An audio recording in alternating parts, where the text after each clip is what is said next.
Muy buenos días, alumnos. En esta oportunidad vamos a hablar un poco sobre el concepto de fantasy. Primeramente, hablar un poco del vocablo en sí, desde el sentido común quizás. Eh, Fantasy significa fantástico. Lo fantástico, evidentemente, en nuestra sociedad acostumbrada a señalar relaciones dicotómicas, es decir, entre, por ejemplo, frío-calor, o real o irreal, racional e irracional, etcétera, ¿no? Lo fantástico se ubicaría en un paradigma, en un espacio en el cual se ligaría con lo irracional, lo que no puede ser, lo inconcebible, la excepción, ¿no? Entonces, todos tenemos una vaga idea, así como decíamos anteriormente con respecto al realismo, todos tenemos una vaga idea o una idea general acerca de lo que puede llegar a ser lo fantástico, ¿no? Esa idea general precisamente es la que tiene que ser trabajada y la que tiene que ser retraducida nuevamente con los textos que propone la cátedra, ¿no? De hecho, los autores que proponemos en esta oportunidad, que son Borges y Cortázar, de alguna manera están problematizando no solamente el mundo base, la realidad, sino el mismo concepto de fantástico, ¿no? Entonces, más allá de esa vaga idea que todos tenemos con respecto a lo fantástico, es necesario reforzarla en base a algunas cuestiones teóricas que vamos a pasar a señalar. Primeramente hay que decir con respecto al fantasy en general, el género fantástico ha surgido en el siglo XVIII más o menos, y tal vez tiene que ver con lo que señala Yurkiewicz, es decir, que el género fantástico puede darse y se da únicamente en las grandes ciudades, en las urbes, porque de alguna forma u otra se ubica o se posiciona en una lucha, en una ruptura con el orden racional, positivista del siglo XVIII, cientificista, tecnológico, ¿no? Que se había estado gestando y se está gestando en esa época precisamente, ¿no? Entonces el fantasy lo que intenta hacer o lo que va a hacer es ir a contracorriente de esas corrientes. Por otro lado también es necesario señalar lo que ha mencionado Gandolfo con respecto a las dos épocas que podrían establecerse el fantasy. Una primera época en la cual el fantasy, aquí tenemos los casos paradigmáticos como el fantasma de Canterville, por ejemplo, si no, Dr. Jekyll y Mr. Hyde, de Robert Louis Stevenson, en el cual se da esta ruptura y esa dicotomía entre una personalidad de un único personaje en el cual a raíz de ingestión de una pócima se transforma en Mr. Hyde y de día es el Dr. Jekyll, que representa la razón, que representa la investigación, lo científico en cierto sentido, y por otro lado Mr. Hyde, que es quien rompe todos los parámetros, quien esboza como una especie de maldad pura en cierto sentido. No solamente tenemos un desdoblamiento en el sujeto, lo cual sería trabajado y retrabajado en el género fantástico, sino tenemos también esta dicotomía señalada por el cambio cultural que he mencionado anteriormente, ¿no? Entonces es importante este ejemplo de Stevenson. En esta época en la cual eh, está, aparece Stevenson, lo fantástico tiene que ver con aquello que está fuera de mí, con el orden de lo demoníaco, con el orden de lo fantasmal, con el orden de lo diabólico, puede decirse en cierto sentido. Entonces, lo fantástico o lo que provoca lo fantástico en cierto sentido es lo que está más allá de las fuerzas naturales o las fuerzas racionales que pueden aprender. ¿No se entiende, me pregunto yo, esta diferencia que hay, ¿no? Después, en la época más moderna del fantasy, estamos hablando ya de más centrado el siglo XX, con autores como Cortázar, por ejemplo, lo fantástico aquí no tiene que ver con algo que está fuera de nosotros, sino que puede ser algo que está dentro de nosotros. Es decir, lo fantástico tiene que ver mucho con lo psicológico en cierto sentido. También lo fantástico tiene que ver con cosas que no se pueden asimilar, que no se pueden aprender, que no se pueden notar. Pero estas cosas no se hallan en una afuera, probablemente se hallan en la propia psiquis de las personas y probablemente se hallan en la combinación de las cosas y en la combinación de las relaciones humanas, ¿no? ¿Se entiende esta división? Me pregunto nuevamente. Por un lado tenemos algo que está afuera, que provoca lo fantástico, como un fantasma, como un ser demoníaco, como el diablo en sí, ¿no? Eso ha provocado que lo fantástico sea asimilado o sea leído en clave de cuentos de terror, lo cual no es cierto, ¿no? Ya veremos otras cuestiones. Por el momento es dado señalar esta diferencia, y lo fantástico más contemporáneo no apela a lo demoníaco, no apela tanto a la moral, no apela a la enseñanza didáctico-moralizante, ni tampoco apela a eso que está fuera de mí. Probablemente eso que esté afuera de mí, y ya lo veremos en caso de Tomás de Cortázar, es algo que no se ve, es algo que me provoca una cierta incertidumbre. Punto, ¿no? Bien, hecho este panorama histórico muy breve y muy escueto, por cierto, ¿no? Porque hay habrían, mejor dicho, una cantidad significativa de ejemplos que podríamos ir desarrollando. A mí me interesa, como estos son videitos cortos, es nombrar un panorama o señalar un panorama general. Paso entonces a especificar, o lo que podríamos denominar como las características principales del fantasy.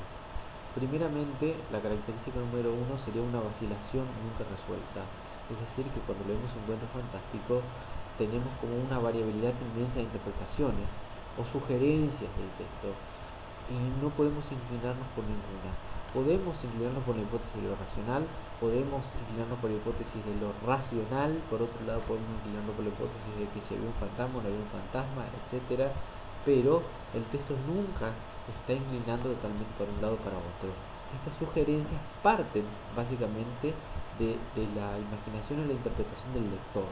Entonces tenemos una vacilación nunca resuelta entre lo conocido y lo desconocido. Ahí puede decirse el primer punto del fantasy. El segundo punto es que hablamos siempre de una paradoja cercada en términos de Gandolfo. Esta paradoja cercada implica que los hechos fantásticos se realizan y se reproducen o se representan, mejor dicho, en un espacio cotidiano, en un espacio de todos los días, en el mundo que todos podemos llegar a concordar, o que en el mundo en el cual todos más o menos nos movemos rutinariamente, ¿no? No estamos hablando de, como el Señor de los Anillos, por ejemplo, ¿no? Un espacio que se produce o completamente alejado de los parámetros de la sociedad contemporánea, y tampoco estamos hablando de Harry Potter, etcétera, ni de los cuentos de hadas, en donde hay un mundo fantástico, ni tampoco de la ciencia ficción, por ejemplo, en el cual habla de otros mundos o mundos alternativos y mundos paralelos. Aquí precisamente tiene que ver con el mundo cotidiano.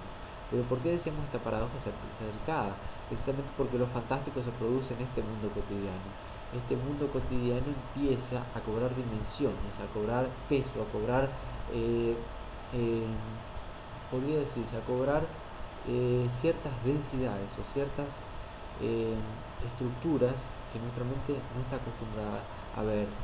El hecho que se muevan, por ejemplo, determinadas cosas, el hecho que aparezcan cosas, que se escuchan ruidos extraños, que una sombra nos esté indicando determinadas presencias. Ahí está justamente el juego, entre lo cotidiano y por otro lado lo que irrumpe lo cotidiano, lo que rompe esa normalidad, lo inesperado. Por eso la irrupción es algo muy significativo en el fantasy. La irrupción de ese elemento extraño, de ese elemento sobrenatural que viene a dislocar nuestra percepción cotidiana y a provocarnos una distorsión. Como decíamos anteriormente, este elemento es imposible explicarlo en base a leyes de la lógica. Entonces, una de las características fundamentales del fantasy, si no la principal, es la tensión permanente que se produce entre lo real y lo irreal. Cuando lleguemos al realismo mágico vamos a darnos cuenta que lo mágico en realidad forma parte de la vida cotidiana y se toma como un hecho natural más. Lo fantástico no. En lo fantástico tenemos dos polaridades, lo irracional por un lado y lo racional por el otro. Esto se halla en una tensión permanente, de manera que el lector se ubica en una especie de intersticio, en un punto medio, y no puede inclinarse realmente por ninguna de las dos polaridades. No puede lograr una explicación precisa. Esta vacilación, esta perturbación y este ataque hacia el orden de lo racional y la realidad viene a ejemplificar precisamente o a mostrar o a ampliar los parámetros de la realidad. Siempre hay algo más, siempre es posible leer otra clave, siempre es posible entender otra cosa del mundo. No es el mundo prefabricado de los medios de comunicación, sino un mundo más complejo, más difuso, más difícil de aprender, ¿no? Por eso el fantástico tiene que ver mucho con la calidad de lo indecible, y como yo había puesto en la plataforma, tiene que ver mucho con el desgobierno de la razón y con esos límites que son transgredidos permanentemente por el fantasy. Entonces tenemos dos autores fuentes, que son el libro Gandolfo y Rosemary Jackson, los cuales más o menos son los textos en los que me he basado para brindar esta explicación. Por último, tengo un machete al lado, como siempre, ¿no? Me gustaría señalar una cuestión con respecto a Rosemary Jackson, ¿no? Rosemary Jackson dice algo muy interesante, ¿no? El fantasy es una franca violación a algo que se considera o que podríamos considerar como realidad. Ahí está el quiebre, precisamente. Ahí está el resumen de lo que puede considerarse como fantasy. La franca violación de lo que generalmente aceptamos como realidad. Ahí entran a rayar elementos filosóficos, elementos de cosmovisión, elementos de personajes, elementos que tienen que ver con el lenguaje en sí. Este lenguaje puede ser un lenguaje como el de Kafka, quizás un lenguaje más ligado a lo que está sucediendo o a lo invisible en cierto sentido, a lo que opera por detrás siempre de lo que se está diciendo, o puede ser representado por una sintaxis rota, por una sintaxis absurda, por una sintaxis que viene a dislocar el lenguaje base, ¿no? Bien, creo que con estos elementos tenemos un resumen, tenemos un panorama general. Me comprometo para el próximo video que estoy preparando básicamente buscar ejemplos y empezar a trabajar en base a estos ejemplos que sin lugar a dudas nos van a dar un panorama mucho más completo de lo que venimos haciendo. Bien, hasta luego y espero que el video pueda ser de su ayuda.